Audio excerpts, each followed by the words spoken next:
तो दोस्तों, एक और नया दिन और मैं बलजीत परमार हाजिर हूँ एक नई कहानी, एक नया किस्सा लेकर। आज आपको सुनाएंगे मुंबई से लगते थाना जिला के सुप्रीम लीडर शिवसेना का, अपने समय का सबसे बड़ा नेता, जिसके इलाके में कहा जाता है कि उस समय के शिवसेना के प्रमुख बाला साहब ठाकरे भी जाने से डरते थे उस जिले में। ये कहाँ तक बात सही है वो तो इतिहास गवाह है उसका, लेकिन आनंद दिघे अपने आप में एक बहुत बड़ी हस्ती थे। और उनकी जिस ढंग से मृत्यु होती है 2001 में एक रोड एक्सीडेंट के बाद, और जिस अस्पताल में उनकी मृत्यु होती है उस अस्पताल को किस तरह से तोड़ा गया, एम्बुलेंसेस को आग लगाई गई, आगजनी की गई, स्टाफ को पीटा गया, पत्रकारों से हाथापाई हुई, और उसके बाद वो हॉस्पिटल हमेशा हमेशा के लिए बंद कर दिया गया। अब महाराष्ट्र के मुख्यमंत्री एकनाथ शिंदे, जो अपने आप को आनंद दिघे के शागिर्द बताते हैं, चेला बताते हैं, और है भी, उन्होंने एक बहुत बड़ी कंट्रोवर्सी खड़ी कर दी है ये बयान देकर कि मुझे मालूम है आनंद दिघे की डेथ कैसे हुई थी, मैं वो सच पब्लिक के सामने रखूंगा। और इस बयान ने पूरे महाराष्ट्र में एक बार फिर से उस कंट्रोवर्सी को सुरजीत कर दिया है, नए सिरे से खड़ा कर दिया है, जो पिछले 22 सालों से थमने का नाम नहीं ले रहे। तो दोस्तों, बात करते हैं कैसे आनंद दिघे इतने तगड़े पावरफुल लीडर बने। मैं उनसे एक बार लगातार 2 दिन उनके साथ रहा। मैं अकेला नहीं, पूरे प्रेस मीडिया हमारा मुंबई का थाना का।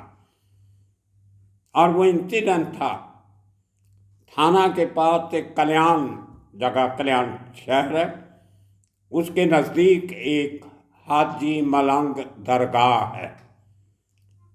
बहुत पुरानी, सदियों पुरानी दरगाह, लेकिन उसको लेके बहुत सालों से कंट्रोवर्सी चल रही है कि वो हिंदू कहते हैं कि वो हमारा पवित्र स्थान है, मुस्लिम कहते हैं कि वो हमारी जगह है, और सिंधी और क्रिश्चियन समाज भी उस जगह की बहुत आदर मान सम्मान करता है, सर झुकाते हैं सब। लेकिन आनंद दिघे जो थाना के सुप्रीम लीडर थे, उन्होंने 95 में एक बार उस दरगाह को घेर लिया। उसके पहले भी उनका नाम बहुत था, और वो समय था जब आज के मुख्यमंत्री महाराष्ट्र के एकनाथ शिंदे वो ऑटो रिक्शा चलाया करते थे थाना में, और ऑटो रिक्शा चलाते हुए वो आनंद दिघे के शागिर्द बने थे। इनको पॉलिटिक्स में लाना, इतना बड़ा बनाने में आनंद दिघे के सिवाय किसी और का कोई रोल नहीं है। लेकिन आज उसी शिवसेना को छोड़ के, पार्टी को दोफाड़ करके, बीजेपी के साथ मिलके वो मुख्यमंत्री बने हुए। आनंद दिघे ने हाजी मलंग दरगाह पे शिवसेना का हिंदू झंडा लहराने का ऐलान किया और कहा कि मैं और मेरे साथी हाजी मलंग को वापस मंदिर में तब्दील करेंगे। पुराने जो गोरखनाथ और मच्छंदरनाथ, ये जो एक पुराने फकीर हुआ करते थे, इनका मानना ये था कि वो मंदिर, जो डेरा था, वो गोरखनाथ के चेले मच्छंदरनाथ का था, जिसको मलंग मच्छंदरनाथ कहते थे। लेकिन आहिस्ता आहिस्ता मुसलमानों ने उस पर कब्जा कर लिया और उसका नाम हाजी मलंग रख लिया। लेकिन ये कंट्रोवर्सी आज की नहीं है, ये बहुत सदियों से चली आ रही है। और ये भी कहा जाता है कि उस हाजी मलंग दरगाह के बाहर जो 2 छोटी छोटी तोपें आज भी खड़ी हैं, वो शिवाजी महाराज ने भेंट की थी उस दरगाह को। वो एक डिफरेंट चैप्टर है, लेकिन 95 को जो एक एनुअल वहाँ पे जो मेला लगता है, वहाँ पे बहुत बड़ा त्यौहार होता है जहाँ पे हाजी मलंग की पालकी निकाली जाती है, उसी समय हिंदू समाज अपनी आरती करता है। तो उस दिन अनंत दिघे ने 20,000 शिव सैनिक लेके थाना के हाजी मलंग की उस पहाड़ी के नीचे जो रास्ता ऊपर जाता है उसमें डेरा डाल दिया। अब सिचुएशन बहुत टेंस हो गई, कांग्रेस की सरकार थी और पूरे महाराष्ट्र में टेंशन का माहौल। मुझे याद है R.H. मेंडोंसा, जिनको हम प्यार से रॉनी कहा करते थे, रॉनी मेंडोंसा, वो मुंबई के पुलिस कमिश्नर थे 95 में। तो वहाँ पे पुलिस का एक कैंप ऑफिस बनाया गया। तो मेरे साथ बहुत से पत्रकार मुंबई के, थाना के, पूरे महाराष्ट्र से प्रेस आई हुई थी। तो हम लोगों ने भी एक वहाँ पे एक टेंट हमें दे दिया गया, शामियाना लगा हुआ था। सिंधी जो सोसाइटी है उन लोगों ने सबके खाने पीने का बंदोबस्त किया हुआ। तो 2 रात और 3 दिन के करीब हम सब लोग वहीं रहे थे। कुछ जो नज़दीक रहते थे वो चले जाते थे, सुबह आ जाते थे, लेकिन बहुत ही तनावपूर्ण सिचुएशन थी और मैं मुंबई से आना जाना आसान नहीं था। तो इसलिए वहीं पे डेरे लगा लिए। साथ में मेरा फोटोग्राफर, अभी नाम उसका याद नहीं आ रहा, तो वो हमारे साथ। तो हम लोग वहाँ पे बैठे और पूरा वो नज़ारा देख रहे हैं। टेंशन, पुलिस का कैंप ऑफिस, बहुत बड़ी मात्रा में पुलिस की फोर्स है, सरपी थाना की पुलिस, कई सारे DCP और नीचे का स्टाफ, और खुद मेंडोंसा साहब वहाँ पे हाजिर, पूरी देख रेख कर रहे हैं। लेकिन अल्टीमेटली बेटर सेंस परवेल्ड। तीसरे दिन कुछ एक कंप्रोमाइज फार्मूला हुआ कि उस दरगाह के थोड़ी दूर तक कुछ लोगों को जाने दिया गया और वहाँ पे कुछ आरती करके ये लोग वापस आए। और लेकिन ये ऐलान किया कि अभी तो हम हालात को देखते हुए मोर्चा वापस लेते हैं, लेकिन अगले साल हम यहाँ पे अपना कब्जा करके रहेंगे। तो दोस्तों, बहुत बड़ी एक जिसको लोगों ने आफत कहा था, आ सकती है महाराष्ट्र में, वो टली। उसके बाद 96 के जून में OP बाली पुलिस कमिश्नर बन जाते हैं और ये माहौल फिर बिगड़ता नजर आ रहा था कि अभी इस साल अगर पिछले साल जैसा 95 जैसा माहौल क्रिएट होता है तो बहुत बड़ी समस्या हो सकती है। लेकिन कहते हैं कि जैसे कि हर समस्या का हल निकल आता है। 96 में सरकार बन चुकी थी, शिवसेना की मनोहर जोशी मुख्यमंत्री थे, और फिर ताकि कोई माहौल खराब नहीं हो और नई सरकार का नाम खराब नहीं हो, शायद 95 में भी इनकी अपनी सरकार थी लेकिन कभी इतना दखल नहीं दिया था इन्होंने।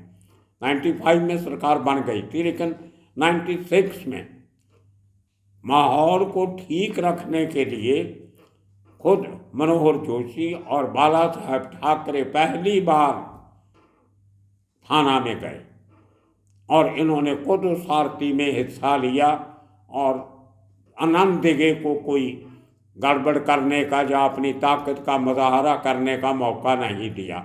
वो पहली बात थी जहाँ से अनंत दिघे की अंदर खाते थोड़ी सी जिसको टकराव की स्थिति कहते हैं, वो बाला साहब ठाकरे के साथ बनी।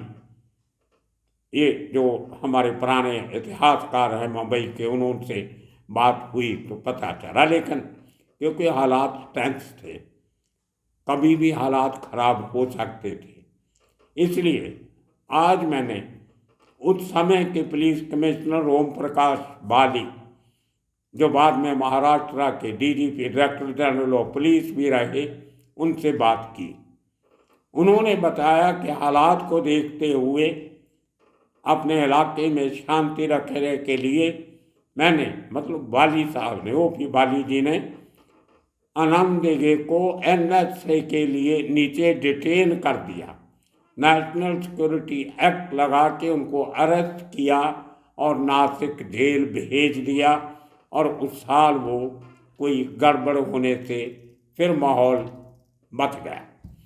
तो ये उस ज़माने की कहानियाँ हैं जब पुलिस ऑफिसर भी इतने स्ट्रांग हुआ करते थे, कोई इतने बड़े लीडर को भी अरेस्ट करने की हिम्मत रखते थे। बाली साहब ने मुझे याद भी करवाया कि जब उन्होंने उसको कहा कि मैं किसी भी हालत पे थाना में लॉ एंड ऑर्डर की सिचुएशन खराब नहीं होने दूंगा, इसलिए आपको डिटेन किया जा रहा है NSA के नीचे, तो आनंद दिघे ने कहा आप नहीं भी करते तो मैं कोई ऐसा काम नहीं करने वाला था जिससे थाना का माहौल खराब होता, लेकिन अब ठीक है आपने कर दिया तो जाना पड़ेगा। तो ये बात मुझे बाली साहब ने आज, मैंने मुंबई, उनका नंबर मेरे पास नहीं था, तो मैंने बाली साहब के बाद जो थाना के पुलिस कमिश्नर बने थे 98-99 में, मिस्टर सुरेंद्र मोहन श्रृंगारी, उनका नंबर मेरे पास था। मैंने उनसे बात की, उन्होंने कहीं से मुझे नंबर ढूंढ के ये भेजा और मैंने बाली साहब से बात की। बहुत सालों के बाद बाली साहब से बात हुई। लास्ट टाइम हमने याद करवाया कि जब अमरजीत सिंह समरा के देहांत के बाद मुंबई के गुरुद्वारा धनपोटो और सांता क्रूज में एक जो उनका जो पाठ पूजा का जो फंक्शन था, उसमें हमारी आखिरी मुलाकात हुई थी। उसके बाद बाली साहब से मेरी मुलाकात नहीं हुई, लेकिन पहले बहुत मुलाकात होती थी। उनके रिटायर होने के बाद भी जब वो रिजर्व बैंक ऑफ इंडिया के चीफ विजिलेंस ऑफिसर थे तब भी उनसे मुलाकात होती रहती थी, लेकिन आज बहुत सालों के बाद उनसे बात करने का मौका मिला और अच्छा लगा। खैर, तो आनंद दिघे की 1 साल की गिरफ्तारी के बाद वापस आते हैं, तो तभी मेयर की इलेक्शन आती है कल्याण की, उसी कल्याण जहाँ पे हाजी मलंग है, तो वहाँ का मेयर चुना जाना था। तो एक इनका कारपोरेटर था, उसने दूसरे कैंडिडेट को वोट डाल दिया और कुछ दिनों के बाद उसका मर्डर हो जाता है। तो आनंद दिघे को उसके मर्डर केस में उनका नाम लिया जाता है, नामजद किया जाता है और अरेस्ट किया जाता है। फिर उनकी अरेस्ट होती है और वो केस बड़ा लंबा चलता है वो, लेकिन आनंद दिघे अपने आप में इतनी बड़ी शख्सियत थाना में बन चुके थे कि आम लोग उनके नाम की कसम खाते थे। आज बाली साहब ने भी बात बात में बताया कि as a person, as a human being, he was a wonderful person, बहुत बढ़िया इंसान थे। ये बाली साहब ने आज माना इतने सालों के बाद, जब उनका कोई लालच नहीं है, कोई मकसद नहीं है। एक आदमी की जो सही तारीफ उन्होंने की वो अच्छा भी लगा। और मैं हमने जो 2 दिन वो उस तंबू में बैठ के हाजी मलंग के नीचे, पहाड़ी के नीचे, जो आनंद दिघे के साथ हमारा इंटरेक्शन होता था मीडिया का, तो मुझे भी उनकी पर्सनैलिटी बहुत अच्छी लगी थी। मैं भी बहुत प्रभावित हुआ था। यंग आदमी, डाउन टू अर्थ, हर आदमी से इज्जत से, प्यार से बात करना, और वहाँ बैठ के भी वो लोगों की तकलीफ़ें सुना करते थे। और इसीलिए आप देखिए, ऑटो ड्राइवर को एक कोई प्यून था वहाँ पे उनके पास, वो भी बाद में MLA बन गया था, कॉरपोरेटर बन गया था। तो जो लोग पार्टी के साथ काम करते थे उनको कहाँ की कहाँ पहुँचा दिया, और खुद कभी वो कोई किसी पोस्ट के लिए नहीं लड़ते थे, कभी MP, MLA, कभी कुछ नहीं बने, दूसरे लोगों को आगे बढ़ाया और चलते चलते इतना बड़ा नाम होते हुए एक दिन वो मुंबई के बाहर से फंक्शन से वापस आ रहे थे, उस गाड़ी का एक्सीडेंट हो जाता है जिसमें उनके एक पाँव में चोट लगती है, लेग में ज़बरदस्त चोट। और उनको उस एक्सीडेंट के बाद इस सुनीति देवी सिंघानिया हॉस्पिटल थाना जो ईस्टर्न एक्सप्रेस हाईवे के ऊपर ही, वहाँ पे एक ज़माने में सिंघानिया मिल हुआ करती थी, जिसको तोड़ के वहाँ पे सिंघानिया कॉलोनी बनाई गई, रेजिडेंशियल टावर्स भी हैं, और उन्हीं में एक बहुत बड़ा हाई स्पेशलिटी हॉस्पिटल बनाया सिंघानिया ने। जेके सिंघानिया ग्रुप का आपने नाम सुना होगा, बहुत बड़ा इंडस्ट्रियल हाउस था, उसमें उनको भर्ती करवाया गया।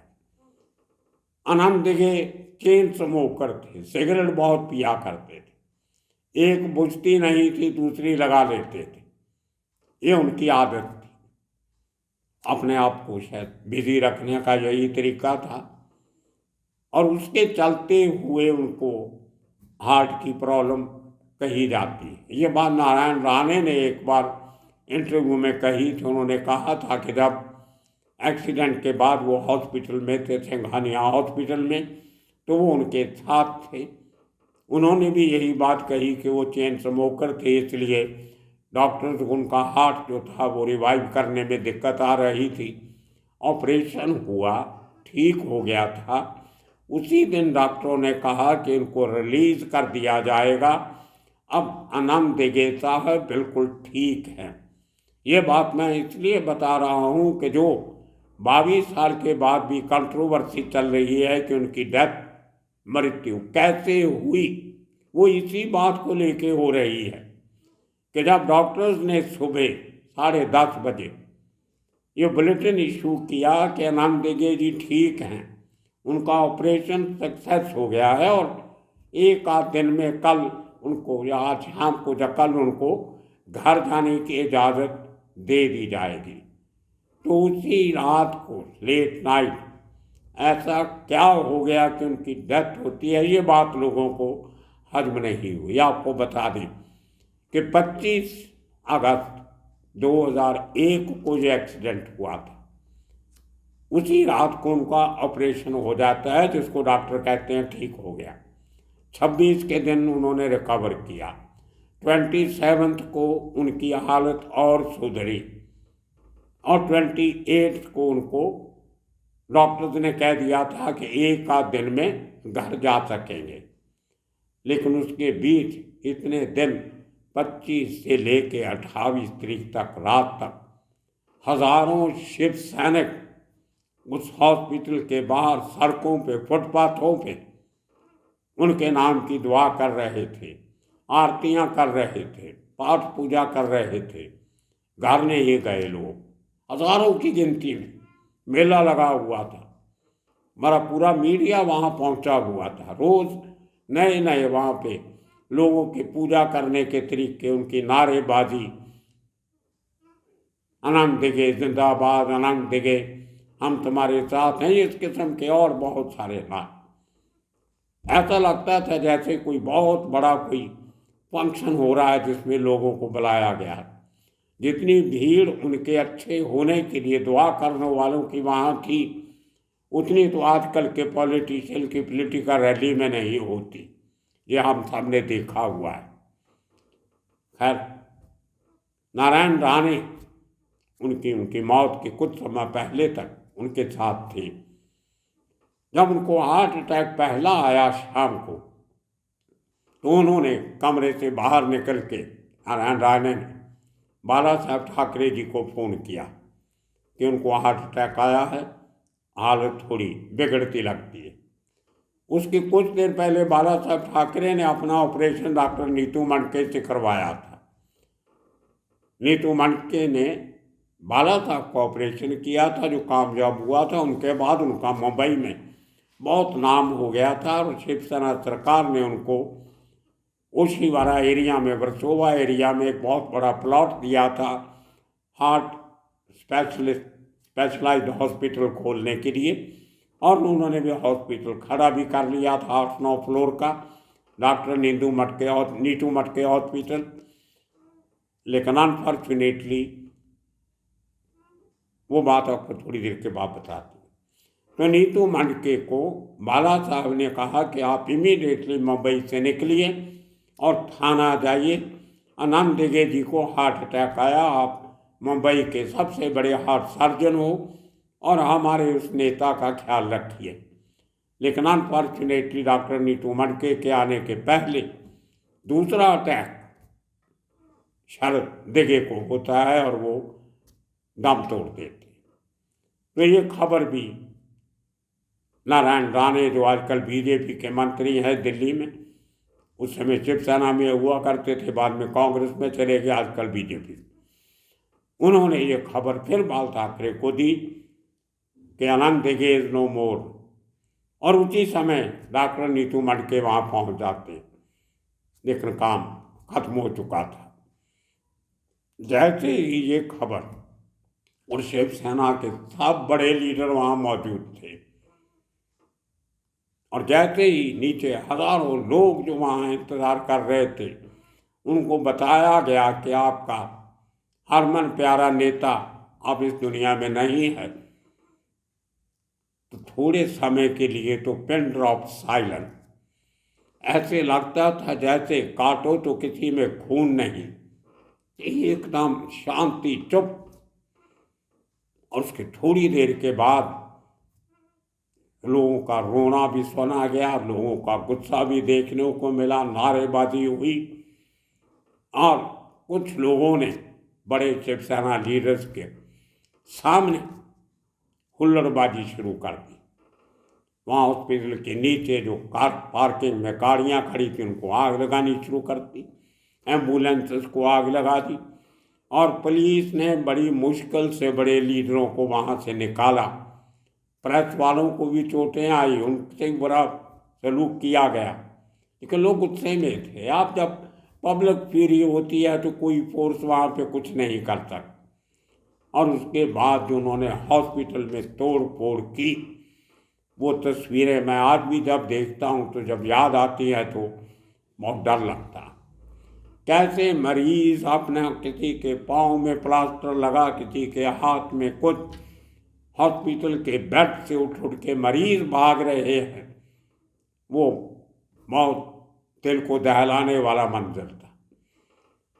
और इतने बड़े पैमाने पे तोड़ फोड़ की गई, और अंदर से जो ऑक्सीजन के सिलेंडर होते हैं, जो दूसरे ऐसा उपकरण होता है, उसके फटने की, टूटने की आवाज़ें आने लगी, तो बहुत मुश्किल से पुलिस को कंट्रोल करना पड़ा।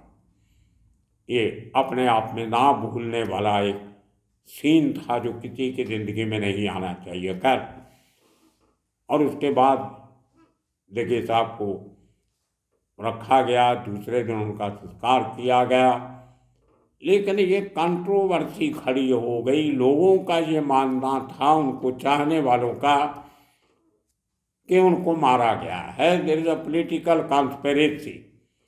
कुछ शिवसेना के अपने लीडर्स के ऊपर भी इल्ज़ामबाजियाँ होने लगी कि कुछ लोग जिनको अनंत दिघे का इतना ताकतवर होना अच्छा नहीं लगता था, उन्हीं लोगों ने मरवाया। खैर, थोड़े दिनों के बाद जो उनका जो संस्कार हुआ था जिस दिन, उनका भतीजा था एक केदार दिघे, मुझे अभी भी नाम याद है, उसने उनको अंतिम वो भी दी थी, पूरा क्रियाक्रम उसने किया था। उसको थाने का शिवसेना प्रमुख बनाया गया, केदार दिघे को।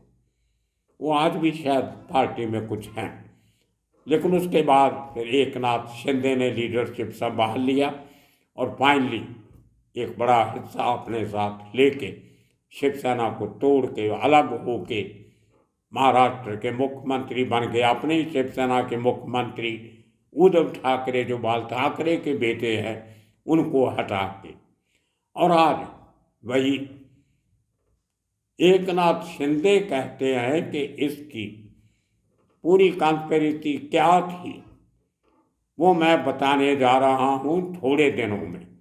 उन्होंने एक बात और कही कि मैं जब ये बात पब्लिक के सामने रखूँगा तो बहुत बड़ा भूचाल आएगा, बहुत लोगों की रातों की नींद उड़ जाएगी, बहुत बड़ा कुछ मैं करने जा रहा हूँ। तो आज उनके ही अपने एक पार्टी के एमएलए ने, ये किस्सा मुझे क्यों याद आया, उन्होंने कहा है, सिरसत उनके एक मेंबर पार्लियामेंट हैं, खास एमएलए हैं जो मेंबर पार्लियामेंट हैं, उन्होंने एक बयान दिया है कि शिंदे साहब को जल्दी इस बात का खुलासा करना चाहिए कि आनंद दिगे मौत के पीछे क्या राज है, क्या कंट्रोवर्सी है, क्या सच्चाई है, क्या हकीकत है। अब दोस्तों देखना होगा आने वाले दिनों में एकनाथ शिंदे क्या बयान देते हैं, क्या खुलासा करते हैं, क्या वाकई ठाकरे परिवार के किसी जन के खिलाफ कोई बयान आएगा या इस किस्म की कुछ और खुलासा करेंगे, वो देखने वाला होगा। लेकिन आज भी लोग थाना के अगर कसम खाते हैं तो वो आनंद दिगे के नाम की खाते हैं, एकनाथ शिंदे के नाम की कोई कसम नहीं खाता। तो दोस्तों आने वाले दिनों में इसी किस्म के किस्से कहानियाँ लेके फिर हाजिर होंगे। तब तक के लिए आप सबका बहुत बहुत शुक्रिया, धन्यवाद।